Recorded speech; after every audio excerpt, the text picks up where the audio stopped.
formule tudo aquilo que você vai formular é resultado mais de uma série de elementos que você desconhece do que daquilo que você conhece. Bem semelhante à ideia do inconsciente de Freud. Ou seja, você acha que você é o responsável por formular todo esse império de conhecimento que você tem, a sua visão de mundo. Só que Karl Mannheim vai dizer, não. Na verdade, amigo, a maioria dos seus pensamentos, a forma como você enxerga o mundo, já é resultado de forças sociais, já é resultado de estruturas sociais que você recebeu do grupo que você está inserido. Você foi educado, você aprendeu a enxergar o mundo dessa forma. Não existe uma maneira só de enxergar o mundo. Nós podemos enxergar o mundo, encarar o mundo de inúmeras maneiras possíveis. Nós podemos aprender a valorizar algumas coisas e a não valorizar outras. Nós podemos aprender a respeitar algumas coisas e não respeitar outras. Ninguém nasce respeitando alguma coisa e odiando outra. Isso é resultado de uma educação social. E aí a gente entra na ideia, inclusive, vamos supor, do racismo. Ninguém nasce racista, certo? O racismo, ele se torna nosso por causa da sociedade a qual nós estamos inseridos. Agora, nós podemos nos tornar conscientes desses mecanismos e lutar contra essa tendência que nós recebemos do grupo. Tem isso também. Então, a ideia do Mannheim é justamente essa. É por isso que ele chama de sociologia do conhecimento, porque ele vai estudar o conhecimento a partir dos seus processos sociais, tá? Ele diz que esses fatores são da maior importância, né? E sua investigação deveria ser o objeto de uma nova disciplina. Qual que é essa nova disciplina? Sociologia do conhecimento, que trata as condições sociais de produção de conhecimento. Então, veja, a sociologia do conhecimento, ela vai tratar das condições sociais de produção de conhecimento. E isso é muito importante. Nós conseguimos enxergar, por assim dizer, como que o conhecimento está sendo produzido a partir da sociedade. Você tem inúmeras sociedades, logo você vai ter inúmeras formas de enxergar o mundo, inúmeras formas de estruturar a realidade, inúmeras formas de reagir às coisas, de dar significado às coisas, de maneira que o que é importante para uma sociedade talvez nem é tão importante para outra, porque a escala de valência, de significação, ela varia de acordo com o grupo. Então é importante a gente ter isso em mente para conseguir entender esse mundo simbólico, o mundo da cultura, o mundo do conhecimento, né? E que cada cultura, de alguma maneira, embora você consiga encontrar elementos que são perpassam todas essas culturas, todas as estruturas conceituais, todo o universo simbólico, significação, você percebe que existem algumas coisas que são muito diferentes, são particulares, tá? Veja só, ele diz que essa sociologia do conhecimento trata das condições sociais de produção do conhecimento e é necessariamente reflexiva, certo? Uma vez que visa produzir conhecimento sobre o conhecimento. Então, a sociologia do conhecimento ela é reflexiva porque ela não quer estudar, por assim dizer, o conhecimento. Ela quer conhecer o conhecimento, o processo de formação de conhecimento social, tá ok? Ela quer estudar o próprio conhecimento, ou seja, como que o conhecimento ali surgiu, como que ele é produzido. Então, é ele que é o alvo, o objeto de estudo dessa ciência, que seria a sociologia do conhecimento. Por isso que ela é reflexiva. Ela não quer saber o que o conhecimento é em si, mas ela quer saber como que ele é formado a partir de processos sociais, como que ele é formado dentro de certos grupos, como que varia de um grupo para outro e tudo mais. Então, seria mais ou menos essa a intenção, diferentemente da ideia de perguntar o que é o conhecimento. Podemos conhecer uma coisa? Aquilo que conhecemos de fato é real? Podemos saber que aquilo que sabemos é verdadeiro? Não, não é isso que ela quer saber. São coisas epistemológicas, ela não quer estudar isso, tá? Ela quer estudar de fato como o conhecimento é construído socialmente. Vamos lá. Karl Mannheim, né, todas as ideias políticas e sociais, ele vai mostrar que dentro da sociedade ali, todas as ideias, tanto políticas quanto sociais, né, dos pensadores da sociedade, elas passam por fases, por assim dizer. Não existe uma forma única de enxergar o mundo, certo? E outra, a forma como enxergamos o mundo também está em mudança, em mutação. Você se lembra, talvez, eu acho que eu falei para vocês sobre Norbert Elias, ele fala no livro Processo Civilizador que a sociedade está mudando e os costumes estão mudando. Eu cheguei de contar para vocês quando ele usa o exemplo do escarrador, por exemplo. Antigamente, as pessoas iam jantar ou almoçar e tinham na mesa o escarrador. Né? A pessoa estava almoçando, jantando, e aí pedia o escarrador, e escarrava, né? Ah, professor, o que é escarrar? É aquilo que você faz quando você está gripado, por exemplo. Escarrar. Então a pessoa escarrava na mesa do jantar, na mesa do almoço, no escarrador, e todo mundo comendo normalmente. Isso para eles era natural, não tinha problemas. Ninguém achava aquilo errado, certo? Hoje em dia, a falta de respeito, né? Alguém fazer isso, meu Deus do céu.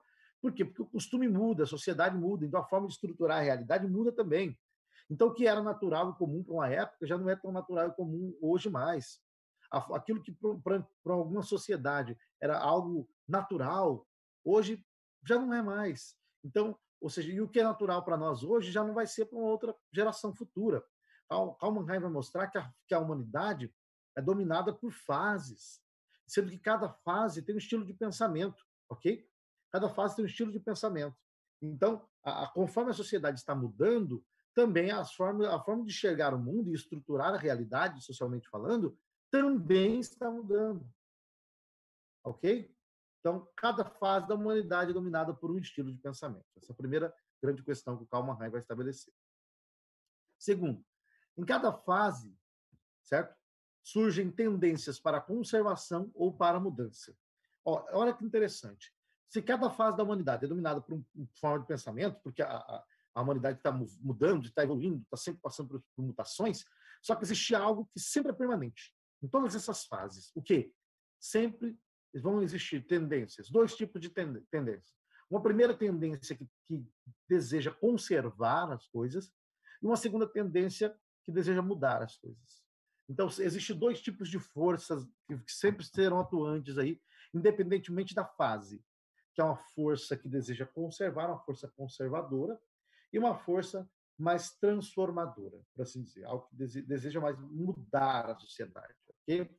Uma força mais revolucionária, ok? Então, temos uma tendência mais conservadora, que sempre estará presente, e uma tendência mais revolucionária também. Isso é muito interessante. A conservação, ele vai mostrar, produz ideologias que se destinam a justificar a situação social existente. Então, essa força, esse desejo por conservar a ordem social ou instituições, elas vão produzir ideologias. E essas ideologias, elas têm por finalidade, de alguma maneira, justificar a situação social existente. Tá? Então, essas ideologias elas surgem com o propósito de apresentar justificativas para a existência desse estilo de ordem social, da ordem social que existe, para que essa ordem social não seja alterada.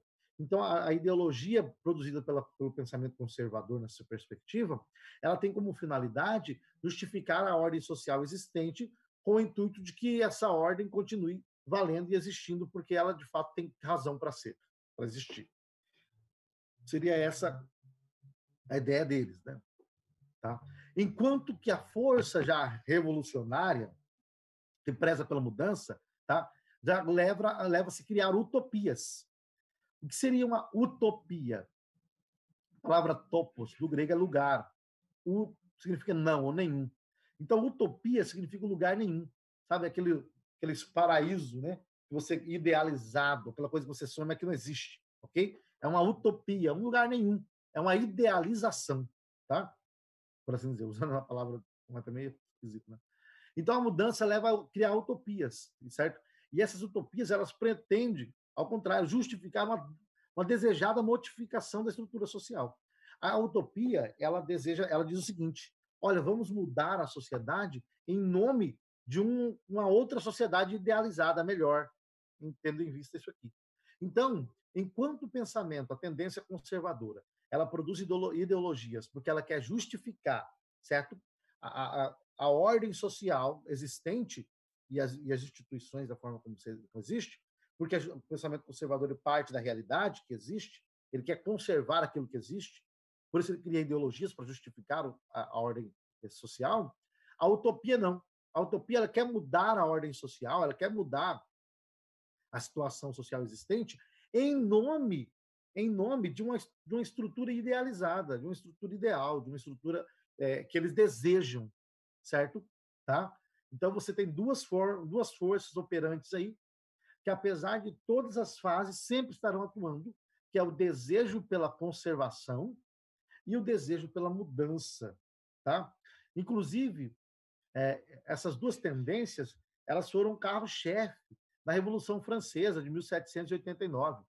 Então, a Revolução Francesa, quando ela surgiu, existia um grupo que desejavam conservar a monarquia da forma como a França tinha, certo? Uma monarquia talvez até mais constitucional, como, por exemplo, o caso do Edmund Burke, ele apoiava a monarquia, e existia um grupo que desejava implantar uma democracia direta, que, por exemplo, seria o próprio Thomas Paine, né? O próprio Thomas Paine. Então, existiam pessoas que foram contrários à Revolução Francesa e outros que foram a favor.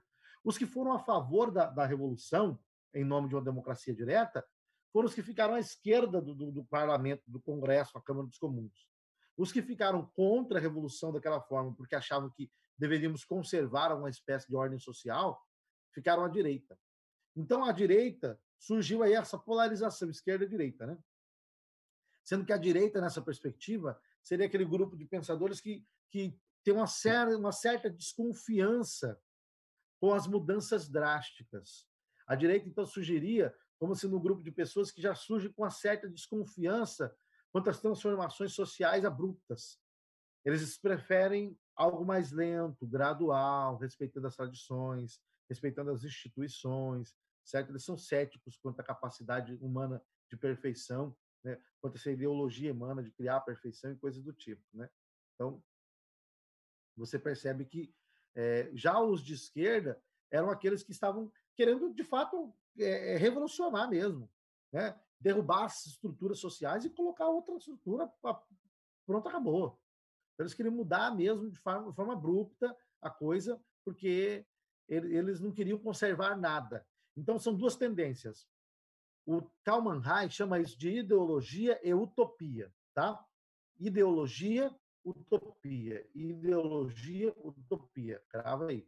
Ideologia é a força, certo? Que é resultado de um pensamento conservador, por assim dizer. Tá ok? Então, a ideologia está ligada a uma ideia conservadora, que deseja conservar a ordem social, as instituições, e por isso essa tendência conservadora acaba criando ideologias para justificar a ordem social. Já uma tendência mais para mudança, por assim dizer, acaba criando utopias, porque ele quer mudar a realidade em nome de uma utopia, em nome de uma sociedade desejada, ok? Então, isso é muito importante. Para Mannheim, as ideologias são formas de agir e pensar conservadores, okay? Pois tendem a manter e perpetuar as instituições, ao contrário das ideologias, há as utopias, que são ideias e concepções de transformação da sociedade. Enquanto as ideologias são reacionárias, as utopias são revolucionárias. Então, é aquilo que já expliquei. Para Karl Mannheim, a ideologia ela surge como fruto de um pensamento conservador, certo? Que deseja conservar as instituições, conservar a ordem social, porque acha que é importante, enquanto que a utopia já surge mais como uma força revolucionária, certo? Que quer revolucionar a sociedade em nome de um paraíso desejado, de uma sociedade desejada, de um lugar perfeito, uma utopia, ok? Estilo a República de Platão, por exemplo. Ela é uma utopia, porque não existe na realidade, certo? Só existe como forma de pensamento. Então, seriam essas duas distinções. Ele vai mostrar como com a sociologia do conhecimento, ela pode identificar, inclusive, em todas as sociedades, em todos os grupos, mas duas tendências que perpassam todos eles, que é a primeira tendência para a conservação e a tendência para mudança. A tendência para a conservação produz ideologias para justificar a ordem social vigente, enquanto que a tendência para a utopia ela acaba produzindo, certo, uma revolução, quer mudar totalmente a ordem social em nome de uma sociedade desejada, em nome de uma sociedade idealizada, por assim dizer. Então, para ele, cada grupo tem a sua forma de encarar o mundo, certo? Cada grupo tem a sua forma de estruturar a realidade. Cada grupo tem a sua forma de dar significado às coisas. Só que existe algo que perpassa todos os grupos, de alguma maneira, que seriam essas duas tendências. A tendência para a conservação e a tendência para a mudança, certo? Que ele vai chamar de ideologia e utopia, que inclusive é o nome do livro dele, Ideologia e Utopia, tá? Bom, então eu vou parar por aqui, porque depois a gente vê na próxima aula, eu dou uma resgatada nisso aqui e a gente expande um pouco mais. Está aberto para vocês aí.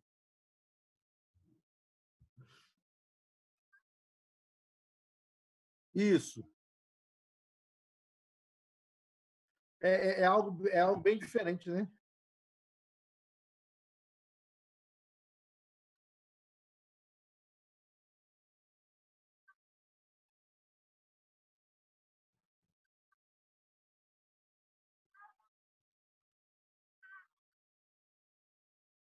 Perfeito.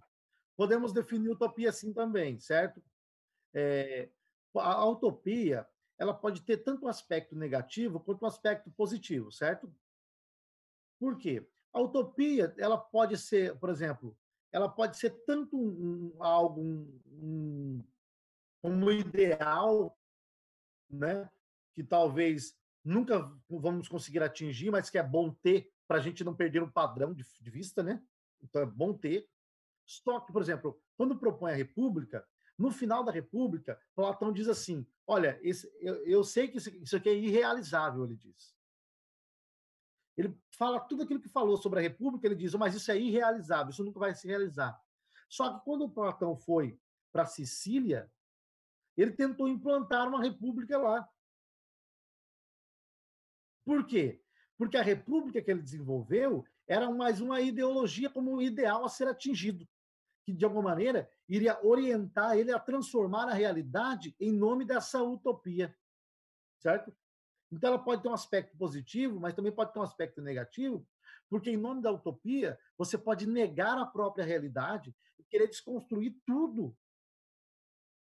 E aí acontece o que aconteceu na Segunda Guerra Mundial, com Hitler, por exemplo, certo? Porque o Hitler conseguiu convencer o povo alemão por causa de uma ideologia. Qual que era? Em Modernidade e Holocausto, Bauman diz que era a ideologia da sociedade perfeita, da raça pura. Então, a ideologia ela pode servir tanto para fins positivos quanto para fins negativos. Então, ela tem essas duas características. Mas sempre ela está sendo como algo realmente inatingível, sabe? Ela sempre é uma terra do nunca mesmo, para usar a sua expressão. Geralmente a gente não consegue atingir. Tem até um livro, eu não sei se vocês conhecem, do Thomas More, que é Ilha, que é Utopia, o nome do livro dele. Já ouviram falar desse livro? Isso, na verdade, o Thomas More, ele se baseia em Platão e ele cria um livro chamado Utopia, muito legal. Qual que é a ideia do livro? É bem simples. Ele mostra como que, de alguma maneira, ele cria uma ideia de uma ilha, né? A ilha dos utopianos. Nessa ilha, ele mostra a forma de vida do povo e tal, bem idealizado mesmo. Eu vou pôr aqui para vocês olharem. Espera aí.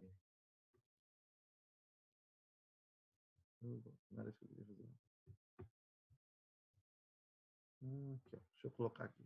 Não sei que está dando tempo aqui já, mas dá para a gente.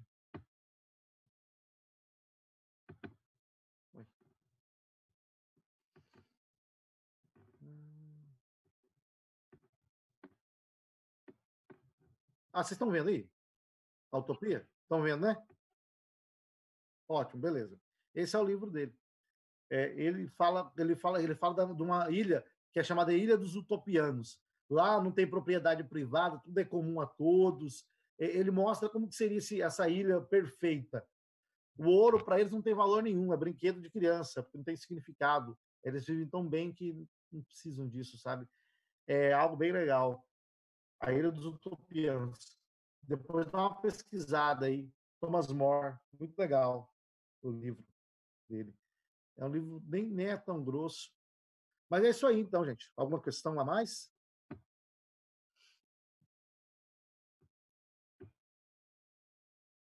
Ok. Então, gente, para mim está ótimo. Se para vocês está bom, para mim está tranquilo também. Nós teremos uma reunião agora com o Lucilo para definir questões da M2, né?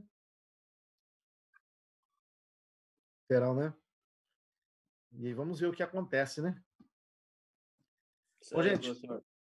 um abraço para vocês aí, tá? Tenham uma ótima semana. Um abraço aí. Gostei da palavra Vai. ontem do senhor lá. Ah, sim. Ah, que bom. Pois é, fico bom. Fico feliz. Obrigado. Uma Um boa semana abraço. para nós aí. Boa, amém. Um abraço, Dani. Fica com Deus também. Gente, então, um abraço para vocês, tá? É isso aí, tamo juntos. Firme e forte.